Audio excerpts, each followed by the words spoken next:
California State Prison, Los Angeles County, would first open its doors in 1993 and is now home to over 2,300 minimum to maximum custody inmates. On April 27, 2025, at approximately 7:15 p.m., staff inside of the prison would observe incarcerated individual Kenneth M. Wilson attacking another incarcerated person by the name of Renee A. Rodriguez in a day room.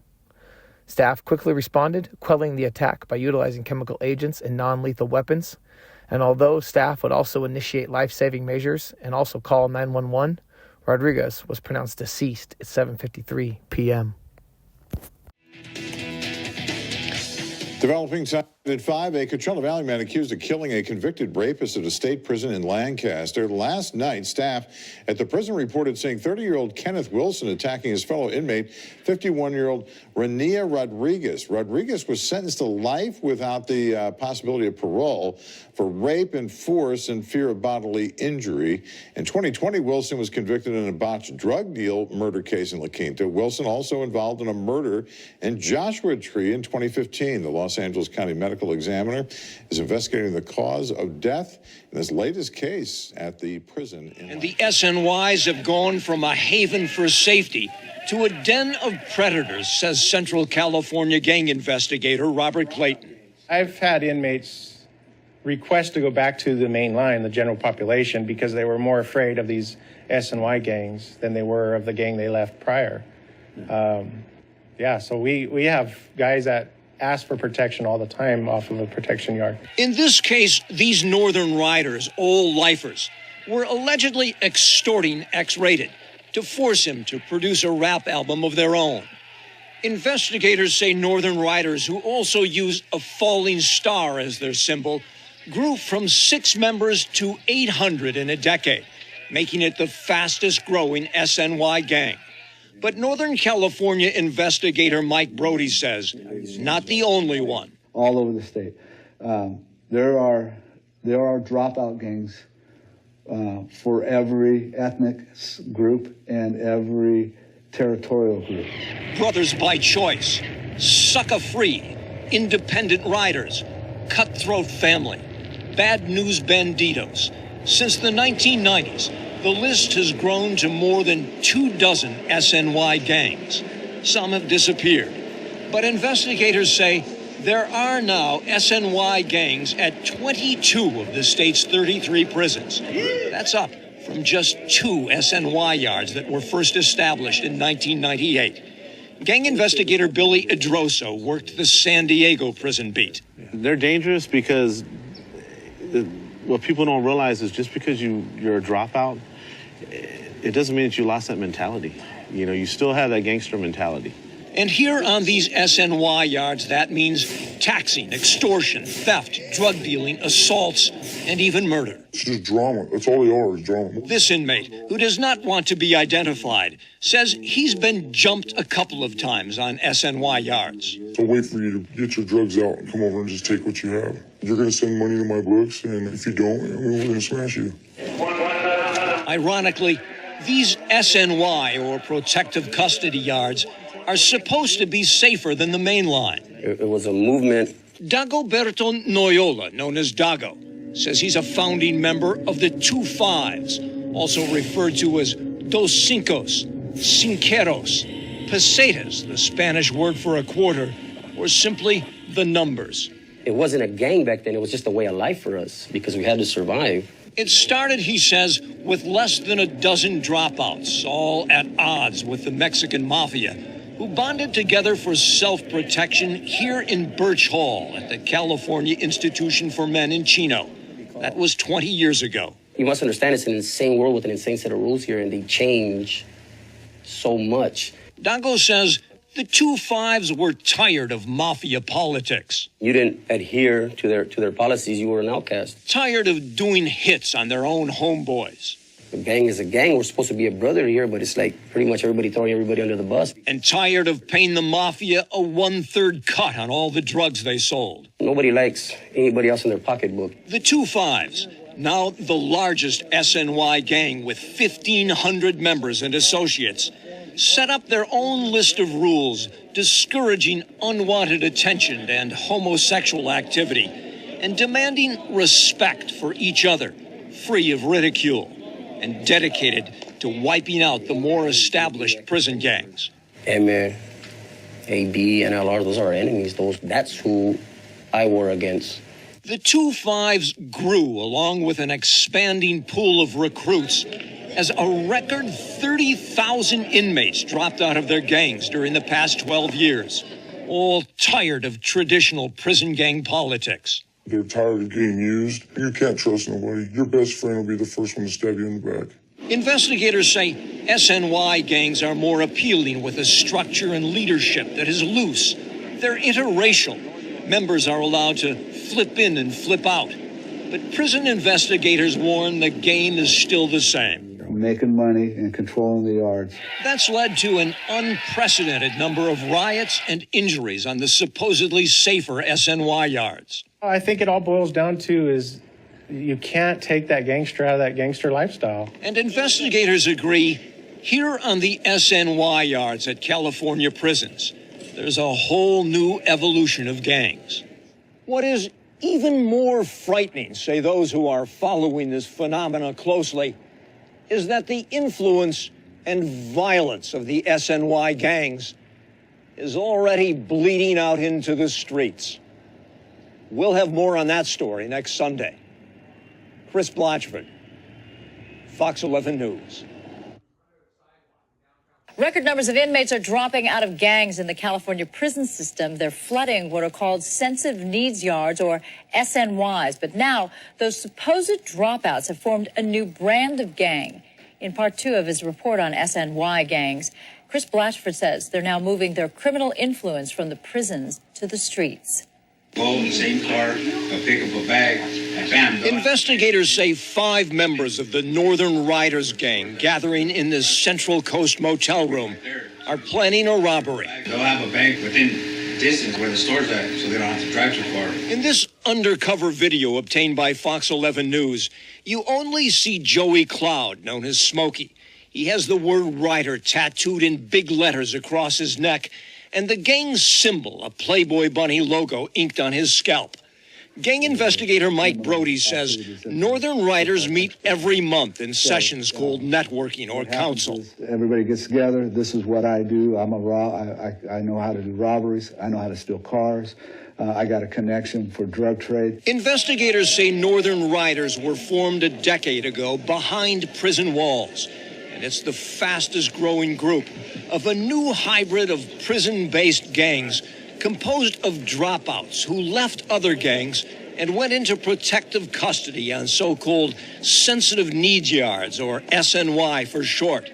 Then those dropouts formed new SNY gangs. That's all they know is gang lifestyle. Prison gang investigator Robert Clayton. And we thought, well, we could just change that by opening up this yard and giving them opportunity to start over. But you could take the gangster out of the gang, but you're never going to take that gangster out of him. Agents have identified as many as 24 of these new SNY gangs. All are recruiting from an expanding pool of 30,000 gang dropouts. That's 10 times more than a decade ago.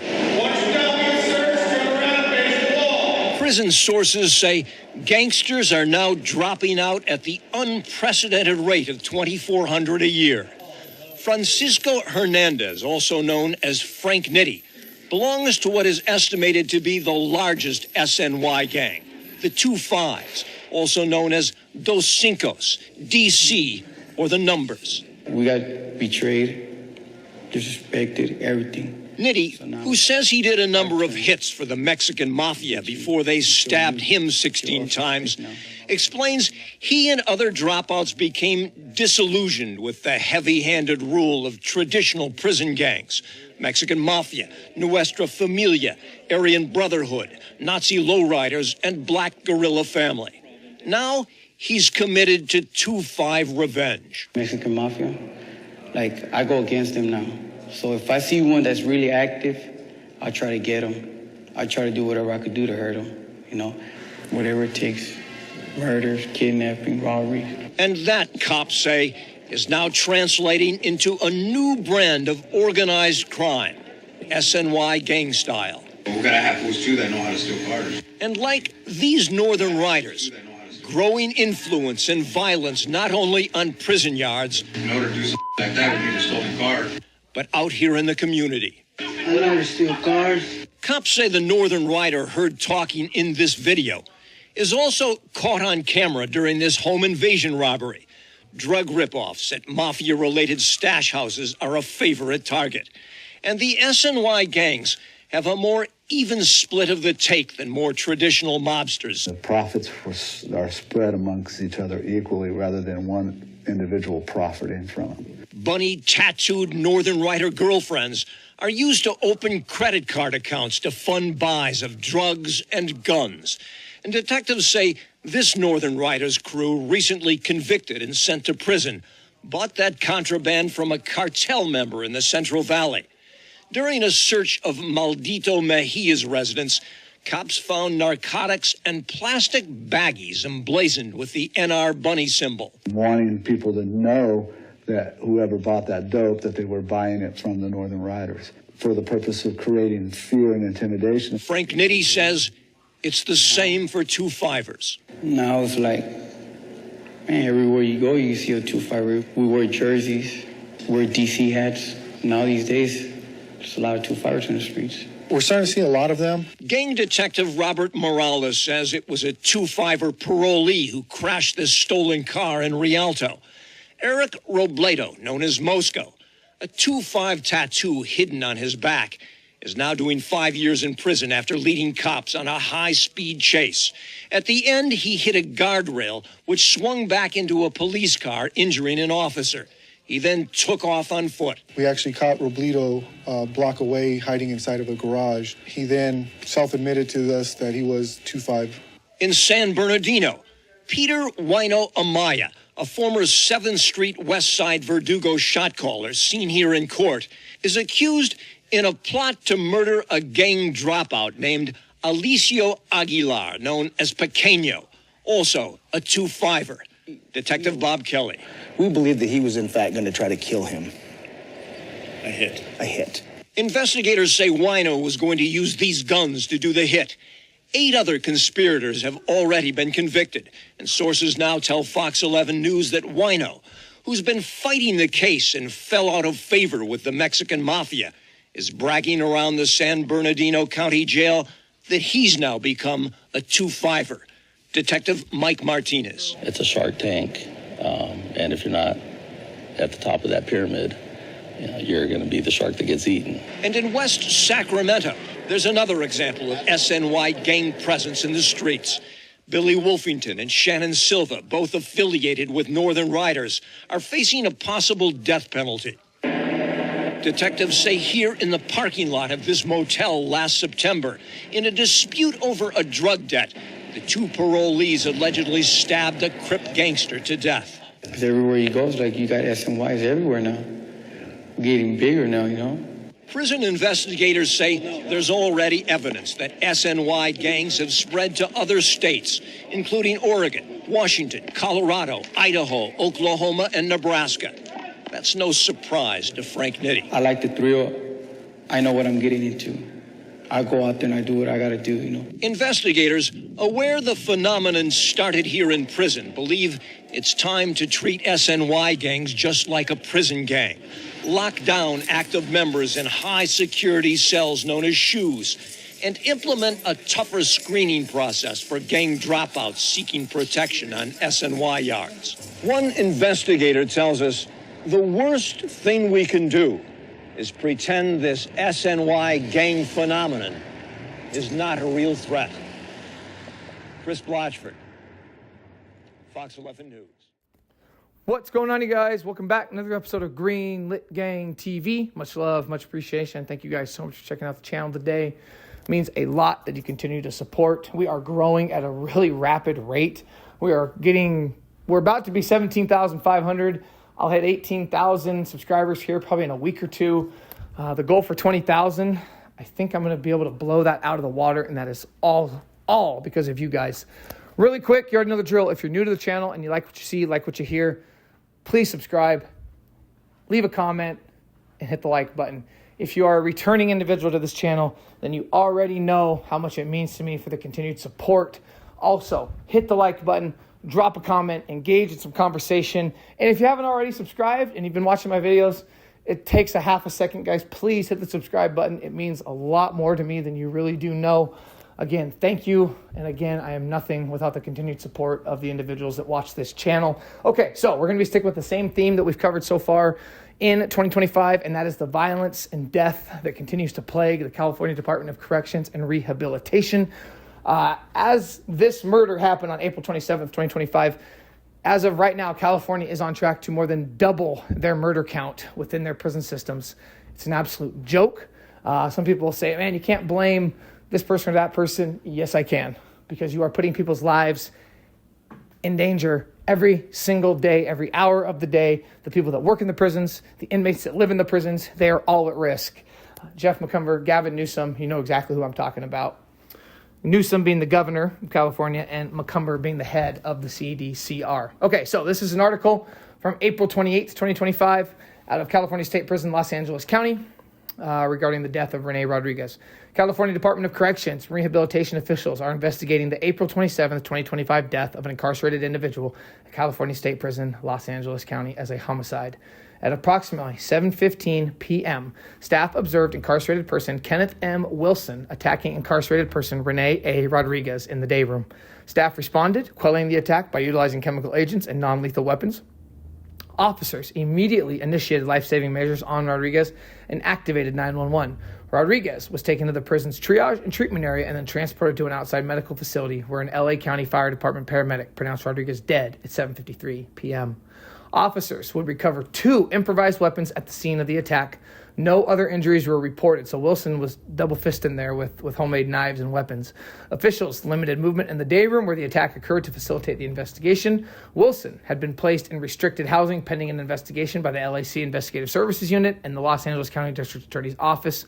And just like always, the officer and the inspector general was notified, and then they were waiting on the coroner to determine the cause of death, even though we already know what that is. Now, Renee Rodriguez, he had some not good charges, to say the least. He was a violent individual with a lot of SA charges to boot. He was 51 years old. He was most recently received from LA County on May 7th, 2001. He was sentenced to life with the possibility of parole for multiple SA charges with violence and fear of bodily injury also tacked on. While incarcerated, he was convicted twice of possession/manufacture of a deadly weapon by an incarcerated person, an in-prison offense by a second striker, sentenced by Monterey County on October 8th, 2008 to 4 more years, and by Fresno County on May 13th, 2014 to an additional 2 years. So, a lot of you in the comments are going to say he had what was coming. Not a good person. He was a member of California SNY, a dropout gang. And then he was even booted out of that gang for his actions and for how he was. Just kind of the lowest of the low. I try to leave my opinions out of this stuff. But again, when you have those kinds of charges, and then I did some serious digging on him, and I saw the 18 tattoo. Now, I could be wrong, but the 18, I don't believe that means he's an 18th Street Sureño. I think the 18 is tied to his prison, his SNY, his prison gang, his SNY dropout gangs. If somebody in the comments or listening to this video knows more, please leave a comment down below, because I did not want to get that mixed up, but I believe that's what that is. I did not want to say he's an 18th Street Sureño. I believe that tattoo referenced his SNY dropout gang within the California prison system. And then he's got the ghost tattooed on his throat. But please, if someone knows for sure, leave a comment down below. But I do know that he was a member of a prison dropout gang. I didn't know which one, and that they booted him out. I was able to find that out through some digging. And then it brings us to our perpetrator, or our alleged perpetrator in this crime, Kenneth Wilson, 30 years old. White guy, kind of seems unassuming. But man, he was the farthest thing from an unassuming average guy.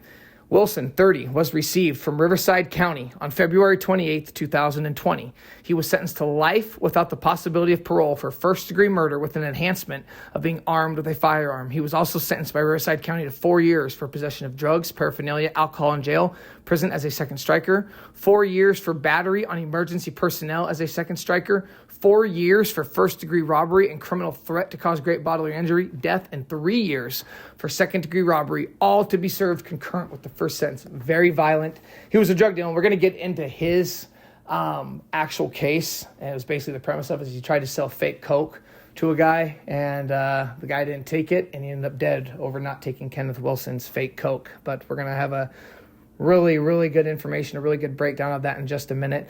Really quick, we're going to touch on the CDCR's murders. Rodriguez's death was the second suspected homicide of the weekend and the 5th reported this month. That's just in April.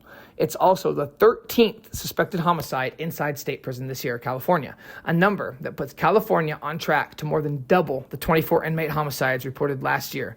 Despite efforts made by prison officials to curtail the violence, in March, the California Department of Corrections Rehabilitation began cracking down at 11 high-security facilities, including LA County Prison. At the time, there had been 7 suspected homicides reported in the first 9 weeks of the year. Now, these prisons that were on like a movement lockdown from March 8th until April 11th. So a month and a couple days, inmates had their movements restricted and phone calls and visits revoked at high security yards at Calipatria State Prison, Centinela State Prison, California Correctional Institution, High Desert State Prison, Kern Valley State Prison, California State Prison, Los Angeles County, Mule Creek State Prison, Pelican Bay State Prison, California State Prison, Sacramento, Substance Abuse Treatment Facility, and Salinas Valley State Prison, all according to the Department of the CDCR. Absolutely crazy. So that goes on till April 11th. It gets lifted, and here we are. By the weekend of April 27th, 28th, you have 2 homicides within the same weekend. I'm telling you guys, this new California prison model and the way they are doing things, it is being proven over and over and over again. It will not work. It's just sad. It's just absolutely sad. Okay, now, Kenneth Wilson. His background is absolutely insane. Found an article from January 15th, 2020. Let's just get into it right here. An Indio jury has found 2 men guilty of first-degree murder in the shooting death of a 20-year-old man nearly 5 years ago during a botched drug deal in La Quinta. And I was able to find the La Quinta Cove neighborhood, very ritzy, very nice suburban area.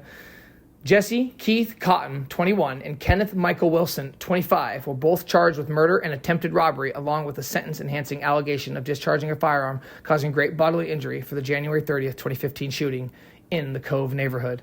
Now, Jesse Keith Cotton, he was a juvenile when this happened, so I wasn't able to find a picture of him, just so you know. Cotton and Wilson are scheduled to be sentenced on February 11th. Closing arguments wrapped up on Monday, said Riverside County District Attorney's Office spokesman John Hall. Prosecutors say that Cotton shot and killed Ryan Sniffen, 20, of Joshua Tree, who was trying to buy an ounce of cocaine from Cotton at the time. Prosecutors contend Wilson provided Cotton with the gun and was present when the shooting occurred. The murder charge includes a special circumstance allegation of committing a murder during the commission of a robbery, but the Riverside County DA's office previously opted not to seek the death penalty in the case. The defendants face up to life in prison without the possibility of parole. At the beginning of the trial, Deputy District Attorney Anne Marie Lofthouse told jurors during the opening statement that Cotton and Wilson went to the purported drug transaction with a carefully crafted plan and with a clear motive: money. According to prosecutors, Sniffen sought help from his cousin, Dylan Sniffen, to arrange the purchase of an ounce of cocaine. Dylan Sniffen gave his cousin a phone number for Cotton, whom Dylan Sniffen had met while spending time in juvenile hall. Lofthouse contended that Cotton, Wilson, and another man, Miguel Ramirez, devised a scheme to fill 2 sandwich bags with baking soda in an attempt to pass the substance off as coke. God, you just know it's going to be bad. At about 6:30 p.m. on the night of the shooting, Sniffen, his cousin, and another man drove to the 51-800 block of Avienda Ramirez to meet Cotton. Lofthouse said, and a short time later, Cotton, Wilson, and Ramirez rode up to the area on bicycles. Dylan Sniffen testified during the trial that Cotton approached and handed Ryan Sniffen 2 bags containing an unsuspected amount of what he claimed was cocaine, but Sniffen handed the bags back, saying he wanted, quote, better stuff. Dylan Sniffen said Cotton rode away, but quickly returned on foot and tried to rob his cousin, with Cotton pointing a gun at Ryan Sniffen's head. A shot rang out moments later, striking Ryan in the neck. Dylan Sniffen would testify. Cottom allegedly ran from the scene without any cash. Sheriff's deputies responded to the scene at about 6:40 p.m. and found Sniffen on the ground with a single gunshot wound to the neck, according to prosecutors. Sniffen died at 11:05 p.m. that night at Desert Regional Medical Center, according to the Riverside County Coroner's Bureau. Prosecutors contend Sniffen was shot with a .38 caliber revolver, although the weapon has never been recovered. Cottom's attorney, Greg Johnson, said during his opening statement that the prosecution was expected to call drug users and convicted criminals to testify against his client during the trial, including people who agreed with the district attorney's office to reduce sentences in their cases. So his defense attorney is going to say, you can't believe these users, these addicts, these dealers, because they're all in trouble themselves, and they're only going to say all this that the DA wants them to say to get less time in their own criminal cases, which can be a good defense, but oftentimes the facts are still going to speak for themselves. And it's kind of a long shot. It's just a hope of getting your client off, especially in a case like this where it's kind of clear-cut what happened. But it's kind of, the defense attorney is going to he's going to play the cards he's been dealt. So he's going to give it the best with the hand he's been dealt. No booking photo was available for Cottom, according to the Riverside County Sheriff's Department Media Information Bureau, because he was a juvenile at the time. Ryan Sniffen, Celebration of Life article. So that was the initial about them being charged, them facing the court, all that, their charges. They're going to fight the case as far as Kenneth Wilson and Cottom. Before we get to the sentencing, I found a Celebration of Life article about Ryan Sniffen, and we're going to talk about it for a minute just after I read this. Ryan Sniffen, a resident of Yucca Valley his entire life, was murdered January 20th over $20. He was 20 years old. Ryan Sniffen is survived by his fiancée, Amanda Lopez, his parents, Mike and Paula Sniffen, and brothers, Cody Sniffen and Chris Sniffen, all of Yucca Valley. He was a student at Copper Mountain College and a tattoo artist who wanted to be a drug counselor. A celebration of life will be held tomorrow from 1 to 5 p.m. at Covington Park in Moreno Valley, with Reverend Wright of First Church of Chicago officiating. Sniffen was a mentor to many people and loved to inspire them. And I guess before we get to the sentencing, I just want to stop and talk. And this is, again, I'm always going to talk about addiction and recovery on this channel, because right there, you read the first article about Kenneth Wilson's charges and he's going to be fighting the case. Now, obviously, as parents and loved ones, sometimes you don't want to believe everything you hear about a loved one, especially after they've passed. It was definitely more than $20 he was killed over. If we're talking ounces of coke, still not a ton of money, right? In the grand scheme of things, is it worth your life? No. But it wasn't $20. It was hundreds of dollars. But this is what we talk about, and this is what addiction, and this is what stuff like this happens. You've got basically a group of white kids on bikes. They're in this nice suburban area, and a couple of them want to rip this guy off who's looking for an ounce. They want to sell him some baking soda. I think they're going to get a quick come up. They came with guns. Maybe worst case, you got to pull a gun and rob them. But I guarantee you, nobody in that night thought anybody was going to die. 20 years old, whole life ahead of him. The family obviously is talking about the positives. And again, I can tell by reading this, the young man that died sniffing, he had 1 foot in, 1 foot out. Trying to do well, trying to be a drug counselor, trying to be a mentor, had a fiance, had people that loved him, but he was still hanging around that old crowd, still hanging around the cousins, still hanging around the friends, still wanting to be in the streets, wanting some quick cash. And just like that, you're shot in the neck and you bleed out in a residential neighborhood. The sheriffs find you with a gunshot to your neck. Guys, it's not worth it. Get clean, get sober, reach out, get the help. You are worth it. I am a huge believer in one day at a time. I will never not be a believer in that. And don't look back. No matter what, we do recover. No matter what has happened to you in life, no matter how much wrong you've done or how much you don't think you deserve to get better or how much you don't think you deserve to have a good life, that was me. I didn't think I deserved to have a good life. You do. You are worth it. I will never not talk about this on this channel, no matter what. Just don't forget that. Okay, so Kenneth Wilson, his sentence, all right? So the first article, after they've been arrested, now it's going to court and all that, that was from January 15th. So at the beginning of 2020, he gets found guilty. Fast forward, October 23rd, 2020. A 22-year-old La Quinta resident was sentenced Friday to 50 years to life in state prison for the shooting death of a young man during a botched drug deal in La Quinta. An Indio jury deliberated about 6 hours in January before finding Jesse Keith Cottom and fellow La Quinta resident Kenneth Michael Wilson guilty of murdering 20-year-old Ryan Stiffen of Joshua Tree in the Cove neighborhood on January 30th, 2015. Cottom, who was underage at the time of the crime and had no previous felony conviction, was sentenced by Riverside County Superior Court Judge Jonetta Anderson at the Banning Justice Center. Wilson, 26, who had prior felony convictions that included robbery, was previously sentenced to life in prison without the possibility of parole. Jurors convicted the pair of first-degree murder and attempted robbery, along with finding true a special circumstance allegation of committing a murder during the commission of a robbery, which could have opened the defendants up to the death penalty had the Riverside County DA's office sought it. According to Deputy District Attorney Anne Marie Lofthouse, Cottom was 17 years old when he shot Sniffen, who was trying to buy an ounce of cocaine from him, while Wilson provided his co-defendant with the gun and was present when the shooting occurred. Absolutely crazy. Absolutely crazy. Just sad. And then Kenneth Wilson, he gets behind bars. He's got life with parole. You just see an unassuming white guy. He doesn't have a bunch of facial tattoos, nothing crazy that you can see from the outset. Ponytail. And this dude's beating up people in jail. He's making weapons. He's bringing drugs in. And he commits another murder just a few years later. He gets locked up in 2020, and here we are in 2025. And he kills Renee Rodriguez. And it has to go said, he killed him because of Rodriguez's previous charges. You're in a cell with somebody who has multiple SA charges as a violent predator individual. And Wilson's doing a life bid. He's got to make a name for himself. And and they've talked about this. Some inmates will say, if you put this person with me, I will murder them.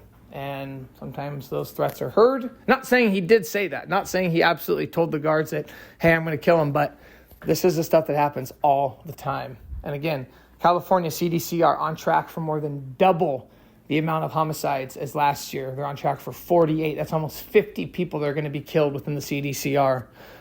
It's insane. Okay, guys, thank you so much. I'm going to have another one here cranked out within a day or so. Until next time, you already know what it is. Peace.